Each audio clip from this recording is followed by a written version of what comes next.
You may have a supplier who has multiple warehouses where they ship their items from, or you may be your own supplier who has multiple warehouses. So for example, we have Mimo USA, who has 2 warehouses, one in New York and one in California, and we can ship the same part from one of those warehouses. So under Suppliers, we're going to select Mimo USA, and we're going to click on the Warehouse tab. And here we can set up as many warehouses as we like where the products will ship from. So I went ahead and I added 2 warehouses, one for East Coast and one for West Coast. In Products, you can create a new product. And when you're creating the new product, if you set up the supplier as Mimo USA, it's going to ask you which warehouse is this particular product coming from. So in this case, we have supplier company address, which is a default. Now I'm going to go ahead and save the supplier East Coast and West Coast warehouse, which I just did a second ago. And now I'm going to have the 2 warehouses show up here. One is East Coast, one is West Coast.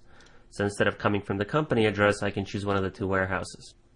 Now if you select the warehouse West Coast, that will be the default where the items will ship from.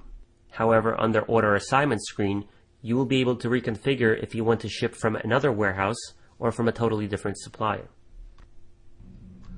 Now in many cases, you can have a supplier who has 2 different warehouses, but you're not sure what kind of inventory they have in both of the warehouses, so you're not sure which warehouse they're going to ship from.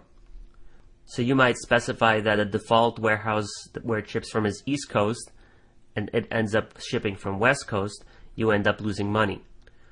So to avoid that, what I recommend is for you to put a profit surcharge of 5%. The discrepancy on UPS rates between East Coast and West Coast is an average about 5%.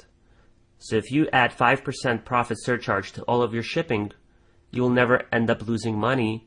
Sometimes you break even, sometimes you actually make a little money on the shipping.